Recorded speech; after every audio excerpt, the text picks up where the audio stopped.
In episode 15 of Maggie Kusina Eskwela titled Paano Maa-achieve ang Tamang Body Weight, we can learn valuable insights for achieving a balanced body weight through nutritious cooking. Maggie emphasizes the importance of selecting nutritious ingredients. By incorporating fresh vegetables, lean proteins, and whole grains, we can create meals that are both delicious and healthful. The episode also focuses on portion control. Maggie shares practical tips on serving the right amounts, allowing us to enjoy our favorite dishes without the risk of overindulgence. Another key takeaway is the significance of meal planning. Maggie guides us in preparing balanced meals ahead of time, making it easier to stay committed to our wellness goals. Finally, she reminds us that healthy eating doesn't mean sacrificing flavor. By using a variety of spices and herbs, we can keep our meals exciting and enjoyable. Overall, episode 15 encourages us to embrace nutritious cooking as a pathway to achieving a balanced body weight. Good day everyone! Today we are excited to introduce Gulayan sa Paaralan at Gulayan sa Tahanan, a vital program designed to reduce malnutrition and promote the health of students and their families. This program not only encourages sustainable vegetable gardening in schools, but also inspires families to grow their own food at home. Gulayan sa Paaralan aims to combat malnutrition by promoting sustainable vegetable production in schools. Gulayan sa Tahanan extends this concept to families, empowering them to grow their own food. This not only enhances food security but also instills healthy eating habits at home. In conclusion, this program empowers us to create lasting change by fostering healthier, self-sustaining communities while cultivating a deep sense of environmental responsibility for future generations. Magandang araw mga kakusina! Welcome sa ating cooking show, where we bring you flavorful and healthy dishes straight from our kitchen. Ngayon, we're diving into a delightful culinary adventure as we prepare buttered vegetable with dabong, steamed chicken with malunggay, at mango maja blanca. These recipes are packed with nutrition at bursting with flavor, perfect for satisfying the whole family. So get ready to whip up these mouth-watering dishes na madali lang gawin at siguradong magugustuhan ng lahat. Let's get started! Ngayon ay magluluto tayo ng buttered vegetables na may dabong. Narito ang mga sangkap.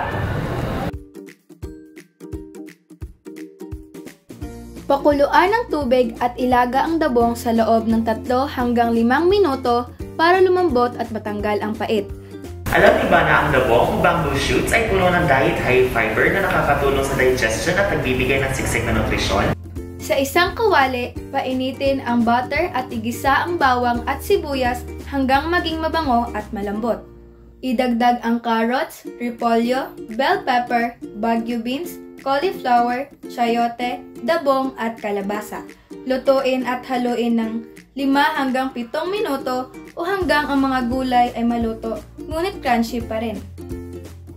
Idagdag ang Nestle oyster sauce, soy sauce, seasoning at tubig. Haluin para malasa ang mga gulay.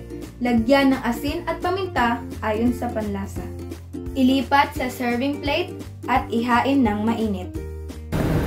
Ngayon, magluluto na tayo ng ating susunod na dish, ang steamed chicken with malunggay gamit ang Nestle Magic Sarap. Perfect ito para sa pamilya. Narito ang mga sangkap. Simulan natin sa pag-marinate ng chicken. Sa isang bowl, ilagay ang chicken, soy sauce, minced garlic, Nestle Magic Sarap, salt at pepper.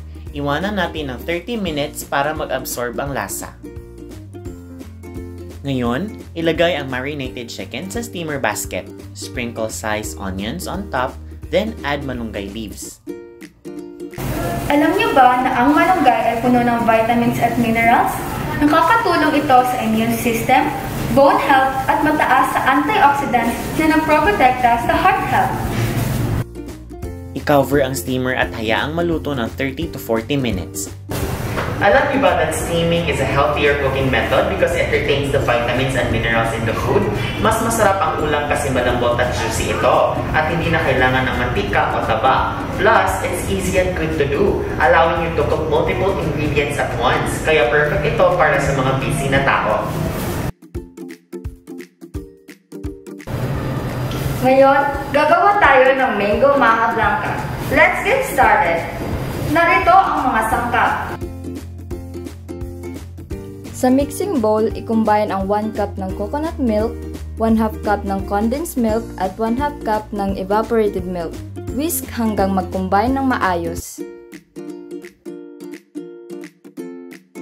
Next, unti-unting i-add ang 3/4 cup ng cornstarch at 1/4 cup ng sugar sa mixture. Patuloy na i-whisk hanggang matunaw ang lahat at walang lumps. Ilipat ang mixture sa saucepan at lutuin sa medium heat. I-stir continuously ng mga 5 to 7 minutes hanggang lumapot. Kapag lumapot na, dahan-dahang i-fold ang cubed mangoes hanggang pantay-pantay ang pagkakahalo. Alam niyo ba na ang mangga ay mayaman sa vitamins at minerals, particular na ang vitamin C, na tumutulong sa pagpapalakas ng immune system at pagpapabuti ng balat? Ibuhos ang mixture sa grease mold at smoothin ang ibabaw gamit ang spatula. Lagyan ng grated cheese at mango cubes para sa toppings. Hayaan itong lumamig sa room temperature. Pagkatapos, i-refrigerate ito ng hindi bababa sa 2 oras hanggang mag-set.